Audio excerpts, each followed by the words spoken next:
Pero lo que se están preguntando en Estados Unidos en este momento es, bueno, pero ¿qué tanto influye? Y no solo qué tanto influye, sino qué tan poderoso es en el ecosistema del presidente Donald Trump. Hablo de la figura de Elon Musk. Pues uno de los, tal vez el hombre más rico del mundo, creador, por supuesto, de esta empresa exitosa llamada Tesla. También por sus misiones al espacio, específicamente prácticamente encargado de la misión a Marte, ahora del gobierno de Donald Trump. También compró Twitter y monopoliza la conversación en esa red social. Insistimos, un hombre muy conocido, pero que hoy me llamó muchísimo la atención el podcast que le dedica el New York Times, y van dejando rastro un poco y van exponiendo lo que ha hecho Elon Musk en estas 2 semanas en donde ha estado al poder Donald Trump, la manera en la que ha entrado a las oficinas gubernamentales. Los ejemplos que ponen en el podcast y en varios, por cierto, reportajes también publicados por CNN, por el diario El País también, es la manera en la que la gente de Elon Musk ha tomado las oficinas gubernamentales. Dice cómo se han presentado veinteañeros con polos negras a las oficinas de gobierno para preguntarle a los funcionarios que llevan años trabajando para el gobierno de Estados Unidos qué hacen, cómo lo hacen, por qué lo hacen e incluso calificándolos. No solamente eso, también se ha reportado en distintos medios un correo electrónico mandado desde, o por lo menos firmado por Elon Musk, a los 2 millones de funcionarios públicos del gobierno de Estados Unidos, diciéndoles, aprovechen este momento si quieren renunciar. Ahora sí que como limpiando el camino era, digamos, el tema de este correo electrónico. Empiezan a ponerse los focos rojos alrededor de esa pregunta y de lo que puede ser capaz. Y me encontré con un podcast también muy interesante, lo conocen bien, se llama Política Déjà Vu. Es de Fernanda Caso, periodista, colaboradora de Grupo Fórmula, periodista de N+, quien nos acompaña esta tarde. Fernanda, ¿cómo estás? Qué gusto escucharte también en este espacio. Qué gusto saludarte, querido Risco. ¿Y qué tema el de Elon Musk? Preguntabas qué tan poderoso es. O sea, creo que hoy equivale a ser el vicepresidente o un segundo vicepresidente en Estados Unidos, ¿no? No, pero incluso, o sea, me parece que el vicepresidente podría estar un poco más cooptado, sobre todo en lo que le tendría que importar a un vicepresidente. El tema de él es que sin tener un cargo en realidad, digamos, determinado o una misión determinada en el gobierno de Trump, el objetivo que ha hecho es como limpiar y tratar de por lo menos convencer a Trump de decir podemos ahorrar muchísimo dinero, en dinero que se está gastando a lo tonto, a lo loco, y yo me voy a encargar de eso.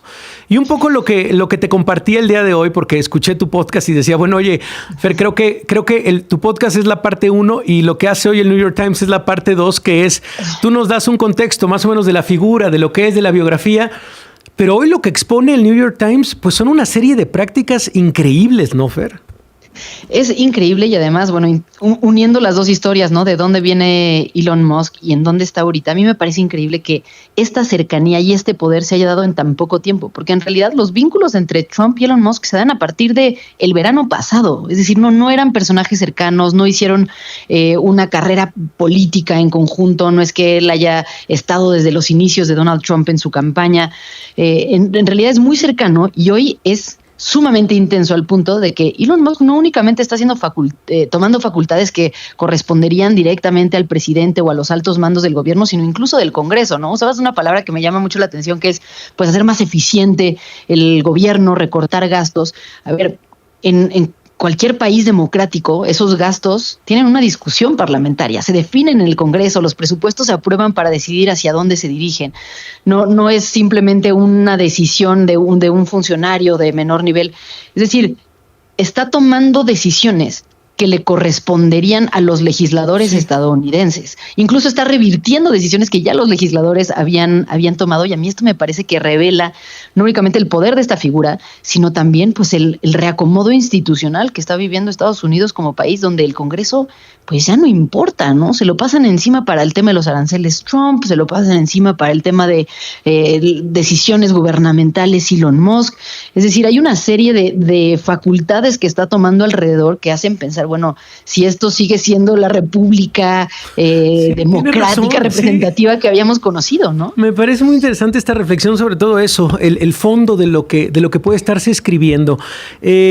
Como lo decía, por lo menos ha tratado de tomar distintas agencias gubernamentales y auditarlas, e incluso ya se encontró pues con diferentes, digamos, obstáculos para él. Personas que llevaban años en el servicio público, por ejemplo, alguien del Departamento del Tesoro de Estados Unidos, una de las secretarías más importantes, que decía, bueno, me está solicitando Elon Musk el acceso a unos documentos que tienen que ver con el sistema de pagos de Estados Unidos que no se los puedo dar. Y él decía como, bueno, perdón, me los tienes que dar. Y tanto así que, bueno, si es un tema de fuerzas, te puedo obligar incluso a renunciar el próximo viernes, cosa que se hizo. Renunciaron estos funcionarios que se le pusieron, digamos, o que le trataron de poner un alto.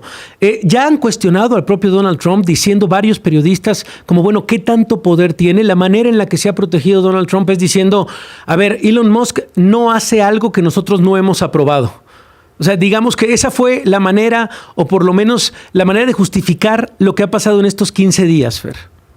Sí, porque además, una cosa es que tenga mucho poder, pero además no tiene controles, ¿no? O sea, no es solo el poder, sino que además pues es una persona que no fue electa. No sabemos qué regulaciones se le aplican a cualquier funcionario del gobierno, pues se le aplican ciertas leyes administrativas, ciertas sanciones, si incumple o no incumple, ¿no? Algunas de las normativas internas.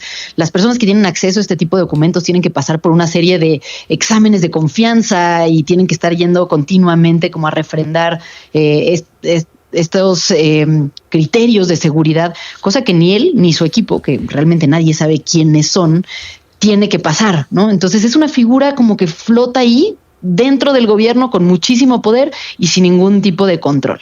Sí. Y otro de los elementos que me parece interesante que caracterizan a Elon Musk y que justo en el podcast del Daily lo comentaban, es el tema del riesgo, ¿no? Es un hombre que está dispuesto a tomar riesgos y mucha gente lo aplaude diciendo, bueno, es que se necesita alguien así para hacer los grandes cambios. Sin duda hay una parte positiva y lo vemos pues con las empresas de Elon Musk, que continuamente ha sido apostarle a riesgos enormes, ¿no? Decir, bueno, pues voy a crear cohetes que vayan al espacio y que compitan con todas las agencias espaciales del mundo, voy a crear estos coches eléctricos que realmente se vuelvan de uso común, ¿no? Es decir, ha sido un tipo arriesgado.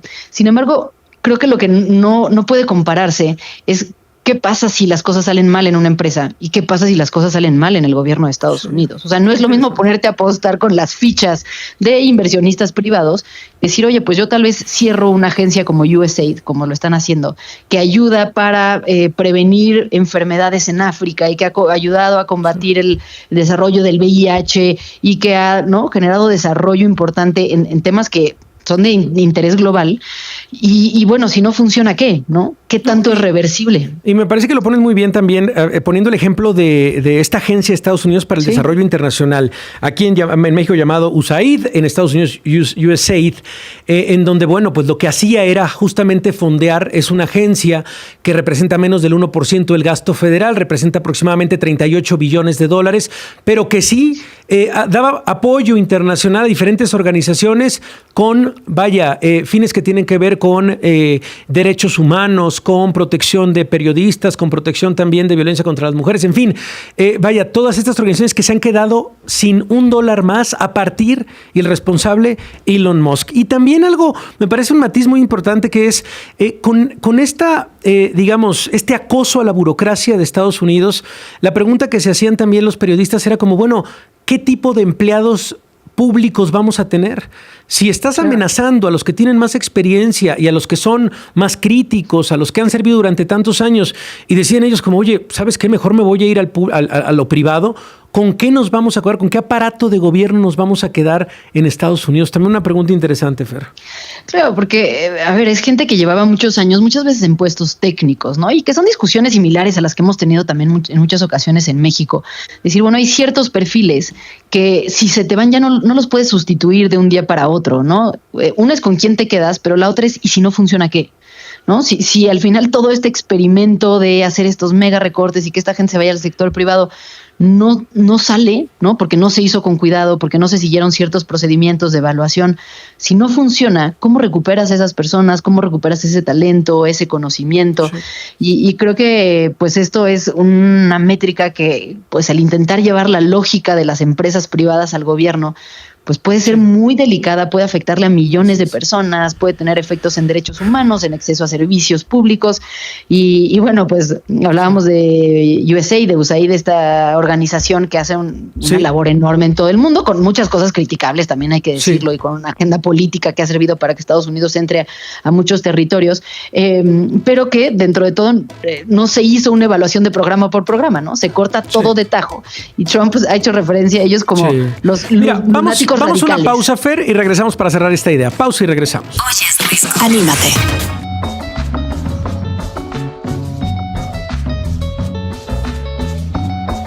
Con 24 minutos, así que bueno, Fer, para terminar esta conversación, y te agradezco de verdad el análisis, pues un poco eso, en dónde está parado como este empleado especial del gobierno. No significa que sea voluntario, pero tampoco un empleado federal. Hablamos de la figura de Elon Musk y de lo que todavía puede hacer y de lo que han llamado también, y creo que con esto cerramos, Fer, una de los conflictos de intereses o de las crisis de conflictos de interés más importantes que ha tenido Estados Unidos pues en su historia moderna.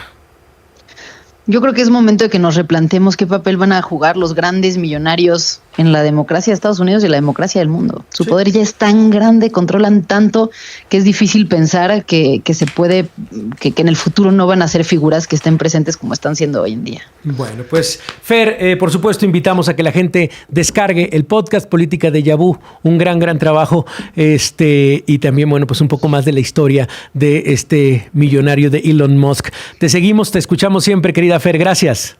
Un gusto saludarte, querido Risco, y un saludo al auditorio. Bueno, pues ahí está la periodista Fernanda Caso. Y un poco junto con pegado, también otra de las declaraciones importantes de los últimos días tiene que ver con el presidente Trump y la Franja de Gaza. Declaró que Estados Unidos debería hacerse el control de Gaza y desplazar permanentemente a toda la población palestina. Le preguntamos directamente a Gabriel Guerra Castellanos, analista político, consultor, presidente de Guerra Castellanos y Asociados, sobre esto. ¿Cuál es el objetivo de Trump con este anuncio? El tono de las palabras. Vamos a todos, tenemos la misma pregunta. Oye, Risco.